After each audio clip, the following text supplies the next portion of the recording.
Thank you for tuning in to the Afternoon Pint. This episode is sponsored by Camilla Najat of Exit Realty, Strategy Up Business Consultants, and ISS Atlantic Security Guard Services. Enjoy the show. Cheers. Cheers. Cheers. Welcome to the Afternoon Pint. I'm Mike Tobin. I'm Matt Conrad. I'm Brad Farquhar.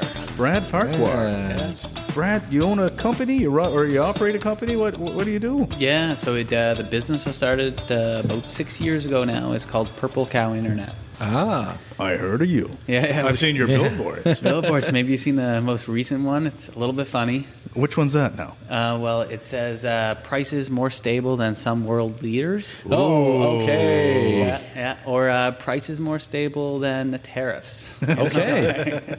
I like it. I do like that, yeah. Way to jump on, that national unity, right? Gosh, Purple Cow, we just have fun. That's Sounds what great. it is. Yeah. The marketing team. I have seen I've seen your ads on Facebook with it's like a young woman and she's like I forget what she's doing there. She's talking up your brand though. She's fantastic. Yeah. Well, I actually married her.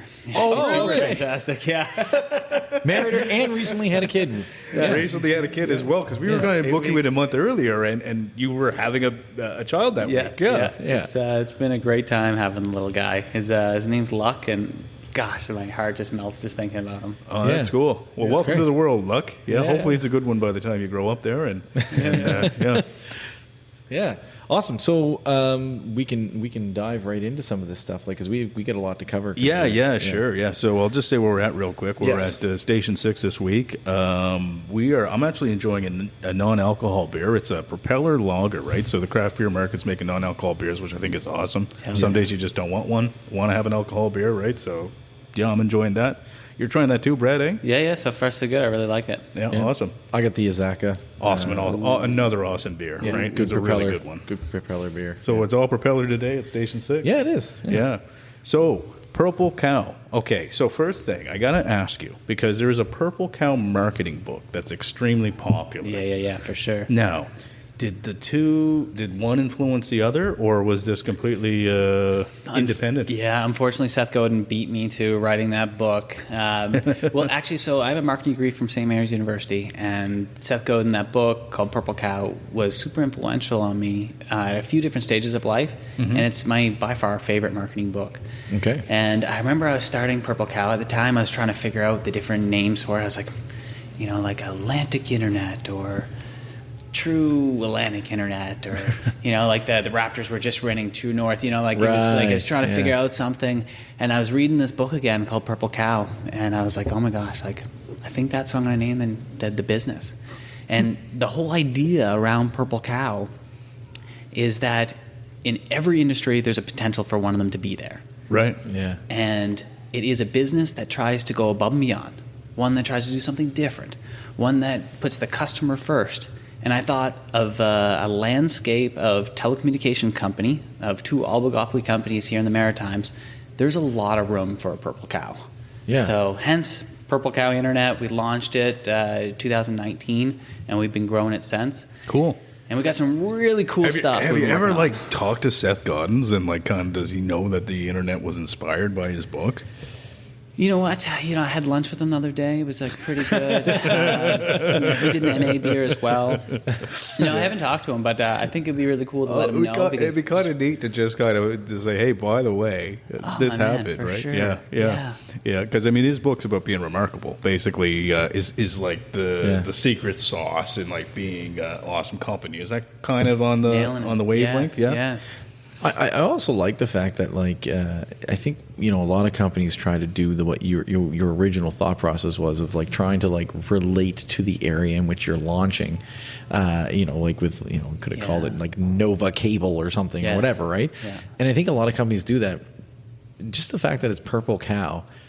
It's one of those. It's silly but fun. It's silly but fun, but I think it also makes people kind of curious. Yeah. You think sometimes you want people to think of your brand when you say that, but all of a sudden it's like Purple Cow. If I'm driving down, and this is what happened when I'm driving down and I saw an ad and to see Purple Cow, and I'm like, what the hell is Purple Cow? What is that? So what does it do? It triggers you to Google what Purple Cow is, kind of thing, right? What does that mean? Are we serving purple milk now? What's going on here? So I think it's great. I think it's really good. So Purple Cow, like, where did it start? Like, how did Purple Cow start? Well, when I graduated from St. Mary's University, and when I graduated, I ended up moving down in the United States for about 9 years. Oh, okay. And so I was pretty used to living down in the United States, what things cost, and I eventually decided, okay, I'm going to move home. Don't want to live in the United States anymore. Came back to Nova Scotia, and got my first apartment, went to get internet, and I was just blown away how much internet costed. It was like, what year was this? $120. This is back in 2018. This was okay. So this was like literally just before you launched, then. Okay. Yeah. So 2018, well, probably 2017, moved home ish, and got the apartment, and couldn't believe how expensive it was. I looked around. There was one other company selling it for like $60. I was like, wow, like how is a company selling it for $60? But they had horrible reviews, terrible reviews. So I ended up going with them and seeing exactly why they had terrible reviews. But it got me thinking, like, man, if you could start a business, you're selling the internet at half the cost of the big guys, but had amazing reviews, you'd really have a business. Yeah. So that's where the idea came from. Yeah. Is that so simple? Almost kind of, no offense, kind of almost dumb in a way. It's so simple, but brilliant. Like, it's a... So yeah, it's one of those things where you find a problem in life and you're like, wow, like I can solve that. Yeah. So how does it work though? I mean, we get internet. Internet. I mean, we ask the big internet company, and say, hey, make my internet bill lower. They're like, no can do in lots of cases. Yeah. Like, how do you get it cheaper? How does that work? Yeah, for sure. So I was posed with the exact same question when I decided I was going to start this business. I had no idea how all the pieces went together, like IP addresses, servers, routers, data centers, putting it all together, CRTC, getting approvals, licenses. No idea for any of these things. So I just started putting it together piece by piece and started talking to my friends that knew a lot about internet, started Googling it, called the CRTC, asked some questions about it, started talking to consultants. Consultants were giving me advice and some help. Some of those consultants I'm still working with till today. Right. But it took me about a year to put all these pieces together, buy the equipment, and actually launch the business. And before I launched, and I encourage this to every single entrepreneur before you launch a business, is making sure that all your buddies and your friends are going to sign up for it. It's like, if you call up and like, yeah, I'm brewing a new beer and it's going to be a cow flavored manure, and it sounds really cool, but like maybe your buddies don't like it, right? And that's a really good indication, because if your buddies say, well, I don't know, Brad, like I really wouldn't buy that, it's probably not a thing. But I asked about 25 friends, and they're like, oh yeah, like if you start an internet service provider and it's like half the price, I'll for sure switch over. And those were my first few clients that joined. Yeah, once and then I mean, imagine at first, I mean, it's probably really tough to get a client or get a few people on the street to kind of have faith in you. Yeah. Once that ball starts to get rolling, when do you, like, what happens with the big internet companies as they start to see their clients diminish? It's one of these weird things, because for me to offer internet through Purple Cow, I have to work with one of these big clients. So we have a relationship with one of the big guys for us to hook our servers and equipment up to their network, so we can use their lines, kind of like a highway, to get out to consumers' homes. Right. And this is great, because we're all across Nova Scotia. We're in PEI. We're in Newfoundland, just from connecting to the one network. Right. But they don't want you on there. Of course not. The only reason they do is... And I can appreciate that from their perspective. Me too. They spent all this time building up this network. Obviously, a lot of this was government funded and granted for them to build a lot of their network. But the problem is there's no competition in the industry. So you're getting prices of still $120 for internet. People are paying $300 for the full package. Even across Canada, it's still half that. Down in the United States, it was like $40, $50 for this services. Wow. So we're in a special market where there's an oligopoly situation and something needs to be done. There's a governing body over the telecommunications industry called the CRTC, and they put in things into place like anti-competitive rules, or like that certain companies can't buy out all the other companies to be the only company in Canada offering services, because you get the situation that we're currently in, where we're spending, as Nova Scotians, the most for internet and telecommunications services in all across Canada, let alone North America. So comes Purple Cow. Right.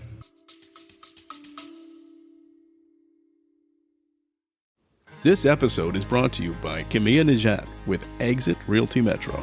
Camilla Najat is an experienced real estate agent who prides herself in finding the perfect home for her clients. Camilla can help you with a comparative market analysis to help determine the value of your home if you're planning on selling, or help you determine the going rate for the neighborhood you're moving into. She can also work with you at your pace. You can reach Camilla by calling 902-880-8429 or email camilla@exitmetro.ca. Also, you can find her on Facebook at Camilla Najat, Exit Realty Metro. We started growing pretty quick. And as word started getting out, it was my friends that would join, then my friends of friends, and all of a sudden complete strangers would join. Right. And like, that's when you know it's a success, right? As soon as it goes past your grandmother and onto somebody that you don't know that's now supporting your service. Yeah. Yeah, and I was like trying to go to like almost all of the installs to like plug the modem in, make sure they had a great time, tell a couple cow jokes, like make sure they had a great experience. Right. Because in the Purple Cow book, if you read it, they talk about creating sneezers, and I needed as many sneezers at the very beginning that's going to like sneeze Purple Cow on to like all their friends and buddies, so they talk about it. Sneezers, I love that concept. Sneezers, It explains it perfectly. Yeah. So now I mean this just happened in the news so recently. I got to ask you about it because Citywide was another one of these reseller internet companies. Yes. They recently sold to TELUS, which I thought was pretty wild, right? So now TELUS obviously is the big three or one of the big threes, right? How is that fair in the market? Like, how does that work now? Yeah, there's some companies that are fighting it within the CRTC to block TELUS from buying so many businesses. Because you think in the Nova Scotia market right now, they have TELUS, they have Kudu, they have GBS that has an internet that's provided by them. Right. They have, Public Mobile, and now they have Ultima. So they have five. I haven't heard brands. of Ultima yet. I haven't even heard of them, no. Yeah. They just launched today. Yeah. So Okay. all of, Today? Oh, wow. all Okay. Citywide customers, or So as of April 1st, which is this being recorded today, wow, Ultima, okay. Yeah, wow. just got an email that they're changing the branding to Ultima, which is another company that was bought out by TELUS. And obviously TELUS can do what they want, and our whole shit is competition is a good thing. It's going to drive down the cost, so we're not fighting it. We accept that they're coming. And if anything, it just drives every other company, including Bell and Eastlink, to step up their game, because TELUS is going to come in hot. Like they got 5 brands here compared to like Eastlink's 1. Eastlink doesn't have a flanker brand. I'll do a little drop for Eastlink. I mean, I worked for there for 10 years. Yeah. I love the people I work with at Eastlink, and as you do when you work for one of these companies. And I mean, I'm a defensive of Eastlink from a stance of like, this is an example of a provincial internet solution, right? So I mean, in a sense, we have just so little choice here. Yeah. But I mean, in a world of big threes where all of Canada is dominated by 3 telcos, I really kind of always loved working for Eastlink because it was a bit of the underdog, right? You know what I mean? It was a smaller company that was going up against these monsters. And even when I was selling suits, I was a kid selling suits one time in Micmac Mall. And I'd be on the top floor of the little Jack Fraser's menswear store, out selling Tip Top on the bottom floor, and that was the best feeling, right? It was fun to fight the big dogs, right? So I mean, I get that. So you guys are to Eastlink what Eastlink is kind of almost to the entire nation, right? Do you feel like Eastlink's still an underdog? In some ways, yeah. I mean, I could be wrong in that, but yeah. We would definitely be an underdog to Eastlink for sure. Oh, for sure. Yeah, especially for sure. in the maritime market. Yeah, 100%, right? But yeah, it's just kind of like smaller and smaller pieces as it goes up, right? So it's interesting, like this whole like kind of resale market too, because I mean this is kind of thing. I agree with you about the whole more competition is far better because it does help keep prices fair and everything for everyone else and more affordable. But I do find it's interesting because, like, how do you convince someone to let them use, like, for you to, like, use their market to be a competitor? Yeah, it's a CRTC ruling saying, hey, across Canada, there's not enough competition for telecommunications. Okay. CRTC stepped in and said, hey, big guys, these are the rates, wholesale rates that you have to charge these guys for access to your network. Okay. So we are able to go in using that. Same with other telcos across Canada. Right. A lot of them, sadly, like Citywide, has been recently bought out by the big telcos, which does limit the choice. Now, this program is amazing because it allows little companies like mine to be able to stand on the shoulders of giants. Yeah. So we've been super fortunate for that. But it doesn't come with a a red carpet rolling out. It's not easy by no means. And over the past several years, a lot of things that we're trying to do to create a magical experience, we just can't do underneath this relationship that's carved out by the CRTC. So I want to announce something on your guys' podcast. I want to tell you guys something. Okay. All right. Special announcement. That's pretty awesome. Guys, so 3 years ago, I applied to the CRTC to be able to run and build my own network here in Nova Scotia. 3 years ago. Okay. 3 years ago. It took a long time. Yeah. I had to do all the engineering, everything like that, to get these fiber lines up on the telephone poles so we can avoid using the big telcos lines and be in the bucket of the CRTC ruling, so we can launch something that is super special for the Maritimes. Yeah. And we just brought on our first customer recently. Wow. It was a really cool experience. I literally dropped a tear. Yeah. Because I've been working so hard, and the whole team has been working so hard to put this fiber network together, because we want to continue driving down the costs for Nova Scotians and Maritimers. And we know the only way we can do that is if we invest a ton of money building our own network, so we can have control over the whole entire experience from the time you sign up to the time you get installed, and then the issues you have along the way. Well, congratulations. Cheers Congratulations. to that. Yeah, cheers to that. That's awesome. Yeah. Thanks, Mike. You know, Thanks, Matt. I'm truly, what inspires me about that is that it seems like you're carving a path for other things that for affordability. I'm thinking like this model could be something that maybe we could take shots at, like Amera, Nova Scotia Power, like things like that, where someone could go at them and be like, no, you know what? We're going to use a similar model, someone who already has the lines in there, but Are you saying we should start Tobcon Energy? Because that would be the dopest name for it. Tobcon Energy? Let's go. Tobin Conrad Yeah. Energy. That's our last name, sorry. Yeah, that'd be the best thing Okay, ever. Tobcon Energy, here we go. Yeah. Purple Cow, we're going to, Well, powered by Purple Cow Internet. There you go. Yeah, we'll all work together. There you That'd go. be I like awesome. it. Yep.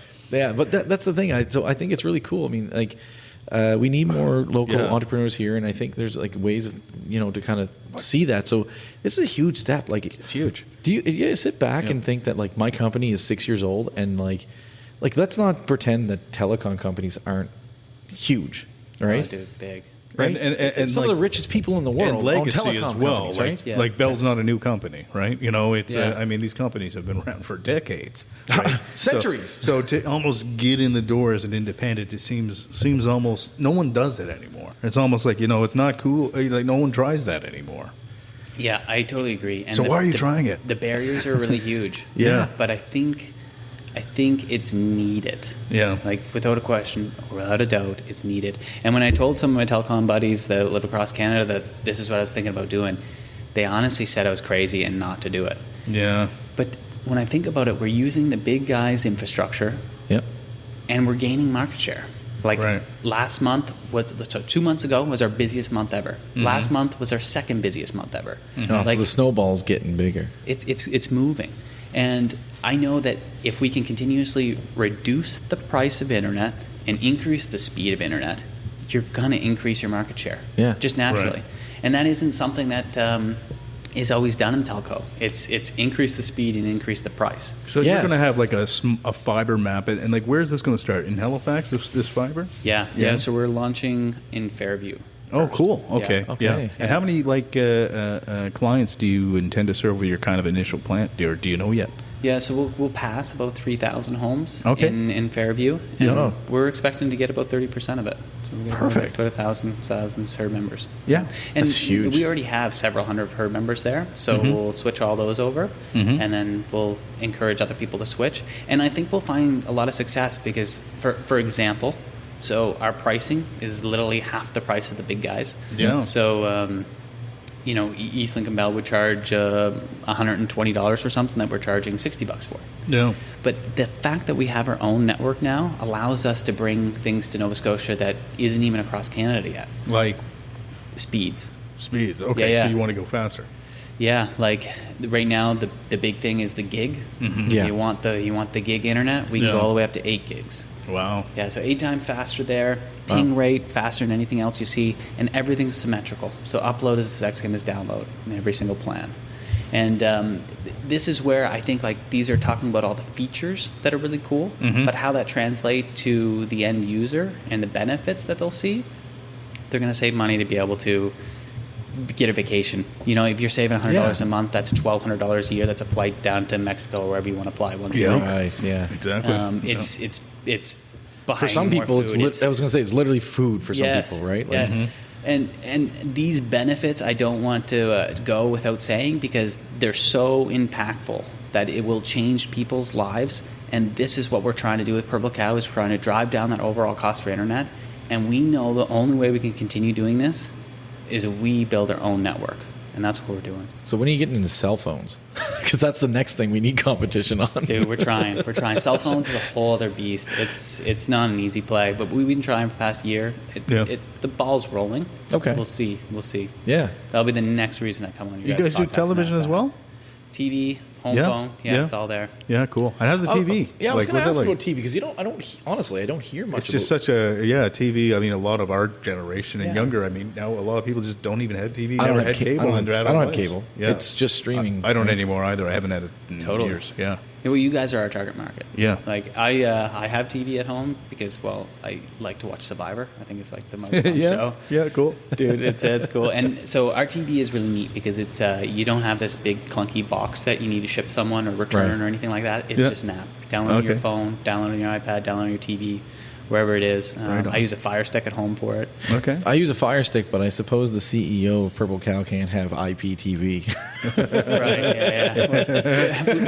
Yeah. If people want to use IPTV, the power to them. What's important to us is that you find a solution that you're happy with and that's less expensive. We actually get customers that, with the ruling and the walls that we work in right now with the CRTC, with the big providers, we can only reduce the price so far, and that's basically the $60. And sometimes when customers will call up and cancel their big provider, they'll try to save them by reducing their price. Right. And we'll get a phone call saying, hey, I can't actually go to Purple Cow anymore because the big telco, they're going to reduce the price to match it, or maybe even down by $5. Right. The whole team celebrates it. Oh, really? I know that sounds weird, right? Like, why would you celebrate that customer isn't going with you? But we celebrate it because we're having the impact we set out to do. Mm-hmm. And it often has this like reverse psychology thing where this person calls up to cancel and we're celebrating it because they're staying with their ISP because they got a better deal. Yeah. And they think and reflect back of maybe a bad experience they had, and they're like, no, never mind, changed my mind. I'm going to stick with you guys. Right. Let's go. Yeah.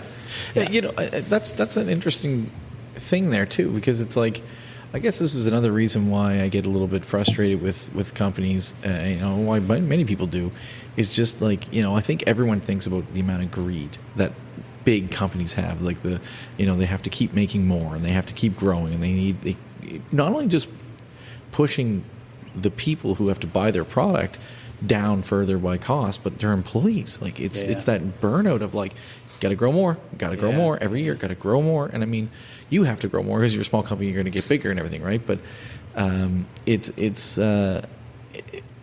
just goes, it speaks to these other guys where it's like, what's stopping them from just saying like, we want to decimate Purple Cow and we're just going to make all internet standard price $10 less than Purple Cow. Well, they can't do that. There's laws and stuff behind it that they can't. I don't know. The wholesaler, yeah. Well, they can't change our rates. That's governed, but the telcos could for sure reduce their rates down to whatever they want. And yeah, like what's stopping them from just saying like, we get $50 a month? The way it was explained to me though before, and this is from decades ago, you tell me this is wrong, but like you, because of the rules that the CRTC allows you guys to play at as a smaller, like they can't drop down to your rates because then you could apply for lower rates and it would be a zero-sum game. Yeah, they're right? definitely would. So basically, it's like, okay, we drop. If he's $60, we're $60. Okay, well now he gets to be $30, right? No, and I get that, but I get that. Yeah. To me, I'm just kind of like, I mean, why isn't everyone just switching to Purple Cow then? Right. Like seriously, why isn't everyone just going to you then? And leaving all the big guys. It's clearly more expensive. I could get, sure, you live in Meat Cove, you might need, Purple Cow, I don't know, you guys might not be there yet. Oh, we're in Meat Cove, come on. Okay, well, there you go. It's just one of those things like, where it's like you have to get on, you drive on a dirt road to get to Meat Cove, so maybe they don't have internet there. Yeah. I know I don't get self-service. But it's mind-boggling that everyone's just not just like, see you, bye, right? Yeah, and we're not without our faults, too. So like we That's make fair. mistakes and stuff like that, and I think at the end of the day, the faults we make, we try to be perfect. We try to do everything we can to make it the most amazing experience that's out there. But we have to play in the rules that the CRTC put in place, and this is what's driving us to build our own network, so we can create our own rules. We can create a magical experience. Now, here's a question for you. I mean, now the cost associated with building a fiber network. Oh, there we go. We got an ambulance driving by. Station 6, let's go. Yeah. So like the cost of building this must be crazy. Like, you know, I mean, I know it's tremendous investment. Now, are you concerned that, what ends up happening is your customers end up kind of sometimes having to help to kind of build this network bigger and better, which would put your prices up, wouldn't they not? Or no, we're going to keep our prices the same. So we launched with the prices at $60. Yep. 6 years later, it's still $60. Amazing. Like our costs have gone up from our equipment to like our cost to purchase internet to purchase the hardware. Like everything has gone up. I don't think anything has gone down. No, exactly. IP addresses have doubled in cost ever since. Yeah.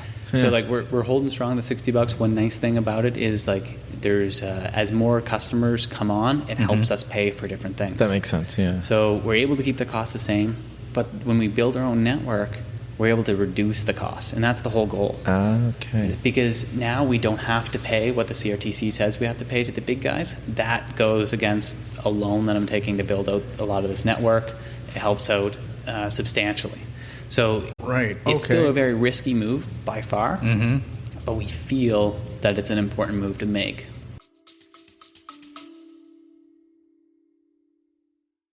This episode is brought to you by Strategy Up. Strategy Up is a business consulting firm led by Mark Zerka, who has over 20 years' experience in building commercial strategies that will up your game, organize your teams, increase your productivity, and grow your business. Whether you're a construction company looking to grow your revenue or a busy restaurant owner just trying to keep the doors open, Strategy Up can help. Strategy Up's boutique-style consultations will help you improve business process across nearly any industry. Being a successful entrepreneur does not mean you have to be an expert in everything. Strategy Up specializes in building a relationship with you. Once pain points in the business are realized, Strategy Up will introduce process and technology that will power up your game to the next level. A successful business requires investment. Your next step towards growth starts now. Email info@mystrategyup.com for a free business discovery call. Up your game with Strategy Up.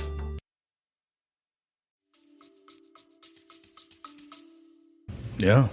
It seems like it kind of has to naturally be the next step if you want to continue to grow. Yeah. Guys, I'm so excited about it. I really, really am. Like for 3 years, I've been working my tail off. Yeah. The team has been working. Like Curtis, Jad, Joe, Mark, Christina, like everyone on the whole leadership team is. How many people are on your team at Purple Cow now? We have about 57 people on the Amazing. team. Yeah, Awesome. I just listed off the leadership team. We just had our quarterly meeting. Yeah. And like we went out to dinner to celebrate our first fiber customer coming on, and we told her she was the first customer on, and it was a little underwhelming, to be honest, because I was like, yeah, you have the fastest internet in Canada. It's the most reliable, has the shortest ping test. And she was like, oh, this is awesome. And I was like, what are you going to do with Canada's fastest internet now? And she's like, well, I'm gonna watch Netflix and go on Facebook. And I was like, yeah, really fast. And you're going to load that picture, no problem. That's amazing. It'd be way more funny if she was just like, well, Pornhub will load a lot faster.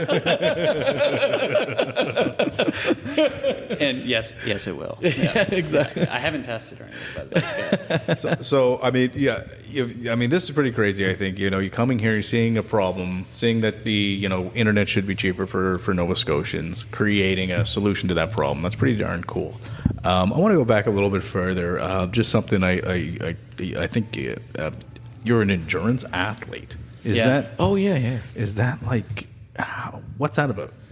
guys, we only have a short period of time. No, but walk us through it. I don't know know what an endurance athlete is. Well, so I'll give you a quick run through. Okay. So when I was in university, I went down to the United States after I graduated to knock doors, sell alarm systems. Yeah. After that, I started a solar panel business where we sold and installed solar panels door to door. My business partner for that business, he asked me one day, it was really funny. I still remember being in the apartment sitting on the sofa, and he walks in. He was like, "Hey, Brad." He's like all excited. He's like, "Do you want to run a marathon with me?" And like I used to run like track in like junior high or whatever. Yeah. I played lacrosse in university, so like I wasn't out of shape or anything, but definitely not a runner. And I thought about it. I'm like, sure, I'll run a marathon with you. That's a casual ask. Yeah. And his response was completely unexpected because he said, great, it's this weekend. No. I swear to you. How many, like This is 40-kilometer marathon? Or? Yeah, 42 kilometers. Full marathon. Oof, Yeah. Yes. Okay. Jeez. That's a one. Yeah. Yeah, so I'm living in Scottsdale, Arizona at the time, and this is the Oh, so it's a rock and hot roll- marathon. Yeah, rock and roll marathons. They had like bands set up, and anyways, I remember going out and like getting to the starting line because I didn't really like train for it. I had 3 days, so I just like made sure I had my shoes and stuff. But I'm standing at the starting line. I have like those Fruit of the Loom boxers, like cotton boxers on, Yeah. like the basketball and one's shorts on. Like, Oh, yeah. The sneakers I had with like bits of paint on it from painting the other day. Like it's just a cotton t-shirt. Anyway, bang goes the gun. I start running, and I discovered more about myself on that run than I did in like all of university. Because you were hallucinating. Yeah. Right? Probably after a while. Dude, the chafing between the legs. Oh, yeah. Yeah. Imagine that the would suck. pain. Oh, yeah. Yeah, it Yeah. was. But I got to the point that the pain was so strong with like my calves burning and like twitching and like that I had to make a decision if I was going to like quit or keep going, and I decided to like continue pushing through the pain. Yeah. And I remember looking down my feet and just kind of running. Did you also read David Goggins' book? Dude, David Goggins wasn't David Goggins back then. Like, he wasn't. But this would be a David Goggins moment. Yeah, Yeah, for yeah. sure. Seems that way, yeah. Yeah, I pushed, crossed the finish line, couldn't believe I did it. I wondered what else in this world did like society tell you that, you know, you need to train for, you need to put all this effort into, you need to like accomplish X, Y, and Z before you even attempt. And this put me on a path to next run 250 miles through the Sahara Desert. Wow. Then I got in, then I That's quite the strange path. You don't do things very. It's like internet's too expensive. Let's start a company. I ran a marathon. Let's go to the Sahara. Yeah. Wow. When I was in the Sahara Desert running, I met this other guy running it too. Yeah. And he said his goal was always to swim the English Channel. Oh. And at the time, I had no idea what the English Channel was. He told me all about it. He's like, Brad, it's the distance between England and France. Yeah. You swim it. There's a boat that guides you across because when you're standing in England looking over France, you can't see France. When you get halfway out and you look back, you can't see England anymore. You still That's can't right. see France. Yeah. And, you know, something sat with me on that. So, like, I got home after the Sahara Desert, and I was like, you know what? I'm going to swim the dang English Channel. Wow. None of those things interest me. Yeah, But like, that's but that, I mean, like, back to you though. Like, what do you think is it in your brain that makes you go like that? That makes you want to take on a monstrous challenge? You know, I really enjoy pushing myself to the limit and looking for that, and just trying to challenge society's narrative. Because I feel like so often in life, we're told life is supposed to be a certain thing. We're supposed to play in this certain box. And I've found that the idea of playing outside the box is actually the hardest thing. I always tell my buddies, you want to run a marathon? The running the marathon isn't the hard part. The hardest part of running a marathon is signing up for it. That's true. It's kind of like going to the gym. Yeah. Going to the gym is actually the hardest part. Once you're there, Once you're there, it's great. problem. You feel great. Yeah. Yeah. Yeah. Yeah. The hardest thing of swimming is you jump into the pool. Yeah. that's true. You know, like it's that first little bit that's the hardest part that holds all of us back. And like you guys are a success in the sense that you were chit-chatting about starting a podcast. Yeah. You chit-chat about it, bam, you did it. I mean, people just chit-chat about it and don't take that next step of like getting that first guest in. Yeah. It's not hard to call someone to come in for a chit-chat, you know, No, like that's super easy. Yeah. But it is the hardest part of this whole thing. Yeah. Yeah, that's the thing. Honestly, we talked about it for 10 years, and then finally Mike just bought the gear, and then we played with it. But our first guest was literally one of our best friends, and we were just like, you know what? We weren't even sure if we were going to put the episode out. We were just like, let's just go and do it, Go. right? Let's go. just go and do Yeah. it, right? And we sat there and we interviewed him, and at the end of it, we were like, we think that was pretty good. It was all right. Yeah, we were like, yeah, all right. It's like, well, it was a half hour long. Yeah, whatever. We'll Yeah, do. we were so happy with that. We were Yeah. so happy with it, right? And then we lined up a couple other people that we knew and everything. And next thing you know, we had a month. We had 4 episodes, 1 per week, and we were like, I guess we're launching this thing, It's all right? happening. Right? And here it is, and it's going along. You know, we think fairly well. You know, we always want more people to listen, so it is what it is. But it's going on fairly well, I think, at this point for something starting off that You guys are killing it. You're doing a great job. If 10 people listened, we probably would still be doing it, right? It is what it is, right? Yeah. But so that's I appreciate that whole mentality of just kind of like just doing it, because there was something I heard. I don't even know who said it, but there was something that I heard that they said simple minds, gossip. They talk about people, right? Average minds talk about current events, right?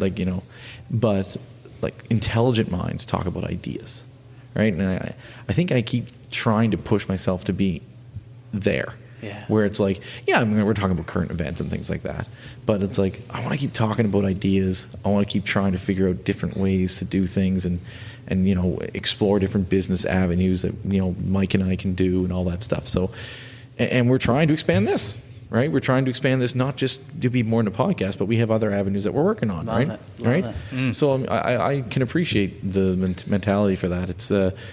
It's what I think for you. Like what I'd almost like to bottle up is like there's a big difference between starting a podcast and a media company to starting a telecom company, and at the level and where you are currently, which is a big thing. So it's. I almost wish I could rewind 6 years ago and follow you along and find out what your day to day looked like and how you did that stuff. Right? But we all have to think though is like where I'm at and where you're at with your podcast and 100 and something episodes. You didn't start here. Like we all started taking that first step, not knowing if it's going to be good, not knowing if we're going to fall on our faces, whatever our friends and family are going to think. Yeah. And we just pushed through. But you go back to you and your endurance thing, and you say, okay, well, I went from a marathon that I didn't think I could do to run around the Sahara. Yeah. So when you think about this, these feats that you make, stepping in and doing an internet thing probably becomes a little bit inherently easier for your brain to say, okay, I can puzzle this together. We can figure this out. Well, in every endurance challenge and every adventure I put together, there's always that, how the heck do you do this? Yeah. So after the 250 miles to the Sahara Desert. Sorry, were you an internet guy? When you came, did you have a high technical knowledge on how the internet worked when you came to Nova Scotia and you had that? No. So you really didn't know. Because, I mean, it's such a complicated beast, right? Dude, so for the English Channel, I didn't even know how to swim. Yeah. No way. I was living in New Jersey at the time, and I went over to Princeton, and I asked the Princeton swim coach, I'm swimming the English Channel in 8 months. Oh, yeah. So I signed up for the English Channel. It was 8 months away. Met the coach. Said, hey, I'm learning. You teach me. He said, jump in the pool, swim. At the end of it, he came out and said, there's no way you're going to be able to swim the English Channel. But 8 months later, sure enough, I swam the English Channel. Then from there, I went on and competed in the Iditarod, which is this 1,000-mile dog sled race across Alaska where 14 dogs are like pulling you across and you're working as a team. Mm-hmm. From there, I competed in Canada's Ultimate Challenge, which is CBC's hit new reality TV show. Yeah. And most recently, I was trying to get qualified for the Olympics, and I was competing in World Cups last winter skiing. But my first baby was on the way, and I had to pull back for this season. So that one's going to pass. But you are totally right. Like taking on these adventures, taking on these challenges, it's the exact same thing as starting a business. Yeah. Like you're sitting here, you have to figure out exactly how to do it and put all those pieces together. And at first, it's unbelievably daunting. Mm-hmm. But really, you just start putting those big pieces together, and the big pieces break down to smaller pieces and smaller pieces. A lot of people get lost in really small pieces, but if you start with the big ones and just get those figured out and just believe in yourself and push on, man, it all comes together. It really does. And how did you get out of Nova Scotia? So you're in more than just Nova Scotia, too, which is kind of cool. You're in Newfoundland, PEI. Yeah. Well, New Brunswick as well? That's the benefit of standing on the shoulders of giants. Yeah. Like, we are so lucky that CRTC put this together and that we can work with such big companies that they have footprints all over. Right. So could there be Purple Cow also like in BC here in the future and in Ontario, do you think? Or are you going to probably stick to Eastern Canada? Well, that's the crazy thing. So the wholesale market is interesting in Canada right now. So the CRTC just made a ruling recently that Bell has to open up their fiber lines. So does TELUS, so does Rogers. And so companies like Purple Cow can now jump on and use their network. So here in Nova Scotia, it's we're trying to do it. Bell said that they don't have the infrastructure to support it, and so they're going to get back to us if there's an infrastructure cost. And I expect that in the next few days on what that'll be, if there is a cost, or can we do it. So just waiting to hear back on that, but really that's to like increase choice to the customers where we're not building Purple Fiber's network. Right. But yeah, we could totally be right across Canada. That's not entirely our goal right now. Mm-hmm. We're really maritime Atlantic provinces focused. Cool. And that's probably where we'll be for the next while until we can really do some great things. Yeah. Amazing. Yeah. Yeah, that I find that a little bit funny that Bell doesn't have the infrastructure, but sure. Yeah, anyway. We both. Yeah. Yeah. I mean, Anyway, we chatted briefly before this about my distaste for Bell. So Sure. they're never going to be a sponsor of the show, so I'll bury them. I don't care. Let's go. Yeah, I think they're one of the most evil companies in this country. So it is. Oh, what it is. man. Okay. Well, Yeah, we're getting heavy now. Yeah, we are. I'll say Yeah. it. I don't care. Yeah, so it is what it is. Yeah, I just I'm not a fan. So No, that's totally fair, but it is the product of having an oligopoly. Like when you only Right. have two companies doing things, you're going to work with one until you don't like them. Then you Right. switch over to the other one, and then inevitably you don't like them as well. Then what Right. do you do? right. You're Yeah. stuck. You hate them It's all. kind of like politics, right? Yeah. You go liberal, conservative, and then once every 20 years you throw a little orange in there, and then we're done with that. Let's go back to the same other two, right? Yeah. It seems very much like that. So that's why the Well, the extra I mean, competition's good. this will come out after the federal election has passed, but I mean, that was our biggest problem last year, and even getting into this was a lack of choice. I think federally, I mean, Yeah. you felt like, okay, what's the other option? Right. I don't like my choices right now. That's got to be the hardest job in the world. though. Yeah. Oh yeah. Oh yeah. Like it's people hate you for no reason other than the color of your shirt. Mm-hmm. Like, I not a agree with fun you way to there. live life. I agree with you heavily there. People deeply feel that they can be truly cruel and mean to you simply because you wear a different color. Yeah. Oh my gosh, it yeah. sounds terrible to be I know. completely honest. Props to the politicians that do it and have the ability to take the slander and just work on the positive, but it takes a special type of person. No, it's true. I mean, that being said, though, honestly, people in positions like yourself, maybe not you because your company's not gigantic yet, but very similar. People who get into CEO positions where they're charging whatever rates and people feel that they're getting kind of ripped off or whatever it may be. I don't go at the CEO of Bell because I can't stand their company, but I still don't like them, kind of thing, right? But No, you're right. It's true that CEOs can, like nobody likes Galen Weston. That guy might be one of the most hated Canadians in this country, right? So Yeah. it can be tough on your side of this thing, and right now people probably love you because you're doing something that's really, really supporting it and everything, right? And I'm not saying that the tide will change at any point, because if you guys are going to maintain this, goal of saving people money and truly sticking to it, as opposed to some people who don't, well, you'll end up being always the good guy. That's the equation I always truly wonder, though. It's like you might grow. Could you grow to a point where you become one of your own, the people that you were trying to go against, as you grow, as you expand? Is that ever a concern? Like, okay, what if I end up becoming a direct competitor to TELUS or Bell? Well, in many ways, we are already a direct competitor, and with us building our own network, it makes us even more of a direct competitor. Yeah.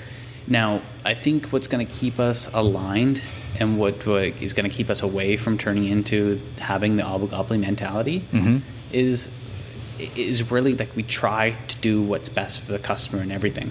Like when we were launching TV, we could have for sure increased the price $10-15 for what we're doing, and even home phone. Yeah. And like, Do people still do that? Some people do, for sure. Yeah? Okay. Like our full package, the triple play, the TV, internet, and phone is $90. Okay. Like we drove that price down basically as low as it can get. Yeah. And that question right at the beginning is in how we design it. So like for another example, it's like when we're trying to figure out when our technicians are going to be working and going. It's like, okay, 9 to 5 Monday through Friday. Well, no, like why do we do 9 to 5 Monday through Friday?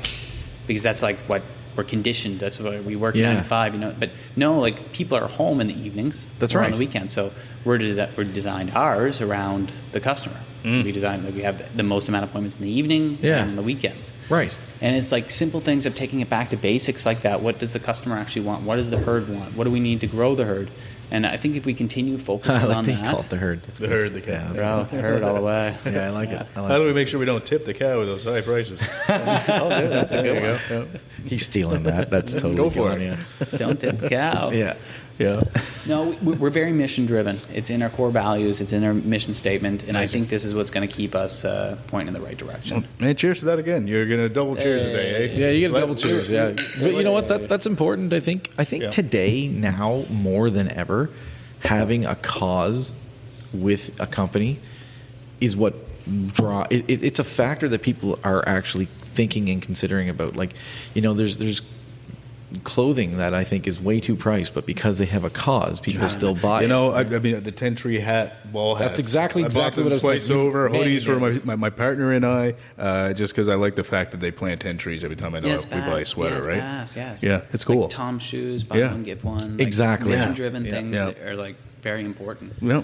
But I like that, though. No, I like that. I like it. I mean, I think consumers like it because I think you can still be a wealthy person and own a business and also still equally give back. But I think that's what they should all craft do. breweries, Matt. Like, I mean, you're buying a craft beer because it's like someone that gives a shit about beer so much, right? In most cases, most craft breweries come from pure passion. Yeah, because it's less business, more it's a beer. crazy job. Like, like just making beer. It's an all day, all night kind of gig, right? Yeah. It's not all fun. Right? No, that's true. It's a lot of work. It's hard. It's hot and a lot of cleanup and a lot of ugly bits that you got to do to make that perfect beer, right? But So, anyways, Matt, I think we should get on to our fun question round. Are you ready? We can do some fun questions. Let's do it. Yeah. All right, they're ready to go here. Wait a minute, I didn't get the list of the fun questions. Yeah. Oh, we're giving it to you right now. Oh no, yeah, yeah. So nobody gets the list of these questions. They're. I think this first question is a great one for you. I think, do you work to live or live to work? Oh, I definitely live to work. Sorry, I work to live. The last 2 winters I was training in ski mountaineering, doing World Cups, living over in Europe. The winter before that I was in British Columbia skiing. Granted, I'm working this whole time still, renting my place out in Nova Scotia as I'm renting a place over in BC or Europe. But yeah, I love to live. I work my tail off to live. That's awesome. Yeah. Good answer. Yeah. Very good. So question number 2. So as a leader and a business owner, what do you think is the primary motivator in people?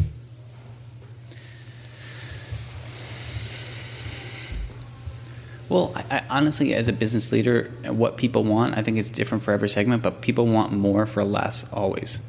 In my industry, they want more internet and they want to spend less for it. I think that'd be my answer for the question. Yeah. I think that's pretty accurate. That's what I want.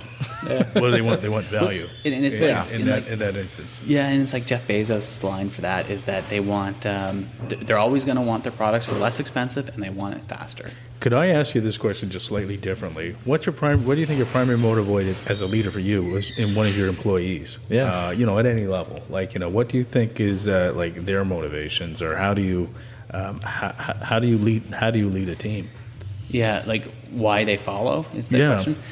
I think it's because we're like a lightning bolt for change. Mm-hmm. We want to change the oligopoly that we've been dealing with our entire lives of just 2 telcos to choose from. And this resonates with a lot of people. So they join your team to help fight that cause. Totally. Cool. Yeah, when we're talking to potential employees, this is what Purple Cow is, and that resonates really well with prospects, and that's what keeps the team hungry. So you're bringing people on that believe in your mission. For sure. Yeah, you should have seen them when we were clapping and cheering and going out to dinner and stuff for bringing on our first fiber customer. Because to an average person, no one really thinks about internet too much. You get your telco at work, so you're probably with them for but it doesn't years. work. That's about it. Yeah, exactly. Yeah. But for us, we know that this is that little seed that we're planting in the soil right now that's going to grow. That's going to grow into a big tree one day, and it's going to cast shade, and it's going to really do something that's special and that can help a lot of people. And we're at the forefront of it. I meant to ask you too, when you're talking about your first fiber customer, how is that person chosen? Yeah, that's great. So, and why wasn't it me? Yeah, totally. Well, we selected an area we wanted to go to for customer density, ease of access. Didn't have to trim as many trees, those sort of things to build a network to start it off. Smart. But they're an existing customer, so existing herd member. So we just called her up. and said, hey, we want to upgrade your internet, and this is completely free for you, but you're going to get 10 times the speed, and the price stays the same. Was it like a lottery, though, or is it just like... No, we're gonna upgrade all the Herd members. No, I meant just for her. Like, how did you... Oh, her in particular? Yeah. Operations manager picked her out. I wasn't involved. That's what I mean. Yeah. Like, someone just went like, boom. Pretty much. I think we messaged like probably 4 people, and she was the first. The poll to was respond. here where they started the fiber, and she was the closest house to it. I believe that's probably how they picked it. I mean, it was like, okay, that's going to cost X amount. That's a good. That's a fine answer too. But yeah. Anyway, all right. Question number 3. All right. What was your what was your favorite television show growing up as a kid? Full House. Full House? Loved it. Man, there you go. I think we all could say that. We watched a lot of Full House in our time. Yeah. Uncle Jesse's the coolest. Yeah. Number 4. So, okay. If you could invent a new holiday, what would it be and why? Oh, gosh, that's a great question. I don't know, guys. A new holiday and why? I'd love to hear your guys' answer for this. I mean, I was going to say like Purple Cow Day, but whatever. Could do Purple Cow Day. We can go Purple Cow Day. I mean, that's an easy one, Yeah. Value Day, yeah. Yeah, because I don't know on this question. If I was just going to spitball, I would try to think of something that's underserved and celebrate those people. Mm-hmm. So, I don't know. Do we got Sons and Daughters Day? Oh, Is that a thing yet? There you I don't go. know. Maybe, probably, but there you go. It's cool. Perfect. Sons and Daughters Day. Yeah. Is it Earth Day? Is that like an actual holiday that we celebrate? Because that'd be pretty cool if it was an Earth Day and we all took time off and we all like went picking up litter or doing something to actually help. I would love a technology-free day. Oh, like, there you go. Just one day a year where like you just had to. There's no arguments. I have a teenager, right? Like wouldn't it be like, I'm sorry, kid. I wish I could fight this, but it's no technology day. Purple Cow's gonna turn the freaking grid off one day. Just one day a year. Yeah. One day a year, just flip off the switch. Everybody just kind of figure things out. You do that. If you get complaints, I'll give you his cell phone number. You can send all customers to him. Okay. Yeah, that'd be a cool one. Yeah. Man, I really think the world would be a better place sometimes if we could just do that. Oh, just for a little while. A break. Yeah, a forced break. Break once a day a true. week. Yeah, I'd love that idea. Okay, is it Number 5, you. Okay. Okay, so there's a wide range of acceptable answers here. Okay, so finish the song lyric. Shake your blank. Shake your booty. There you go. That's on there. So that was the first response. So acceptable answers were booty, groove thing, tail feather, rump, ass, hips, or body. So there you go. You got one. It was PG. Yeah. That's fairly PG. Yeah, fairly PG. Yeah. All right, number 6. So if you could choose, what would be your last meal? So what would your last meal be? Probably be carrot cake or even strawberry shortcake. Straight up carrot Just cake. Dude, Okay. I love baked goods. Baked goods are so good. I usually people have this like elaborate. You just went right for the cake, right for the dessert. What about like a meal? It was a full course Chicken meal. salad sandwich would be sweet. Nice. Like I like lobster. Yeah. Lobster is fantastic. But I don't need like the big steak or anything like that. Chicken salad sandwich, a little bit carrot cake. Hold the icing. Dairy free. Brilliant. All right. Okay. All right. Cool. It was a different answer. That's from what we've got before. Dude, that I got a little question. bit of a sweet tooth. Yeah. Yeah. That's fair. Okay. So Number 7 for you. Okay.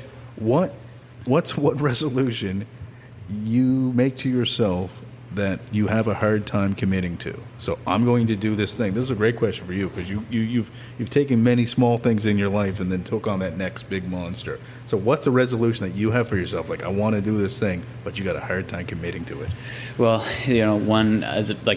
this is a very common thing in my life where I'll give up certain things. So right now I'm not drinking alcohol. So when I got married, that was the last time I drank alcohol, and it's not like I need it or anything, but I drank. I was super hungover. I was like, just like we all do, I'm never going to drink again. Mm-hmm. And that was 18 months ago. Oh, okay. Recently, about 7 months ago, I said I'm not going to eat any more candy because I'm just a stupid fiend. Like, I will drive by the candy store, free lunchbox, and I'll buy $25 worth of candy. Oh, really? And I'll just eat out of the bag until I'm sick and I can't eat anymore. And it just destroys my day, headache, all the things. So I decided, okay, I'm going to cut candy out, and that's been awesome. but really challenging. My nephew was over the other day and he was eating gummy bears, and I was just like, oh my gosh, give me those gummy bears. Okay. Tempting. All right, so number 8. Okay. Do you believe that aliens are among us? Like in the universe? No. Or here, like Here in the on pub? Earth. You can answer Wait, you know what? Answer both. Yeah. Go for both. I believe aliens for sure visit Earth, and I guarantee they're in the universe. It's just no way they can't be, just statistically. Okay, all right. Yeah. So you think they're here, eh? I think they visited. Are they here right now? That's up to question. But Okay, they've definitely been all right. here. They definitely know we exist. All right. There you go. Cool. Purple cow's an alien. Yeah, it's true. Oh, Betty. All right. We're almost done our weird questions here. You're doing great, and you're killing them in record time. So, That's true. So, what's the weirdest gift you've ever received that you can think of?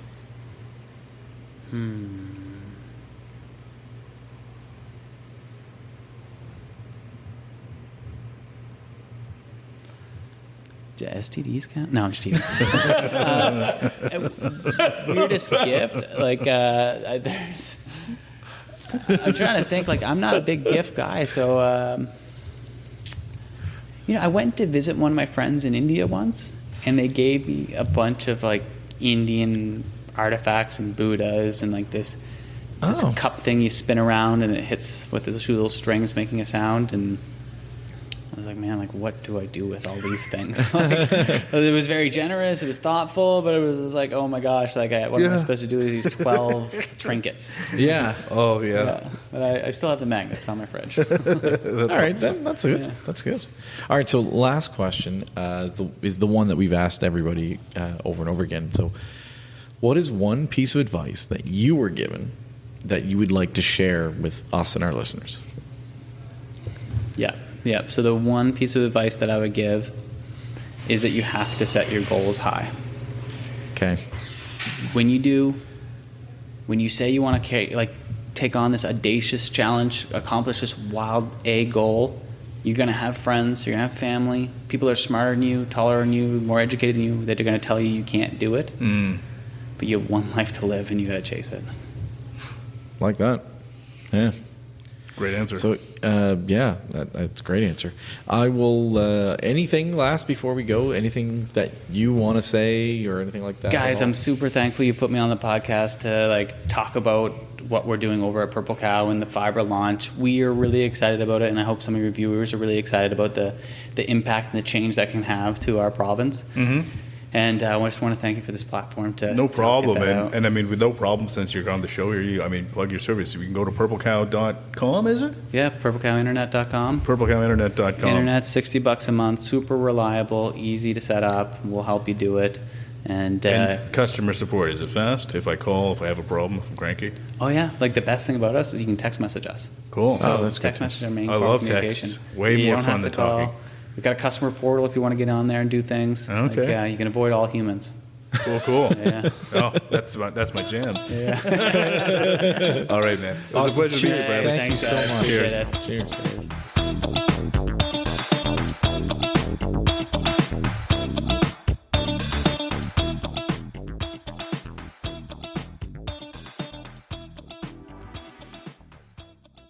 Thank you for listening to The Afternoon Pint. We are an independent podcast and we need your support. Please take a moment to hit that like, follow, and share button. Email us if you have an idea or suggestion for the show. Please send your feedback. We'd love to hear from you.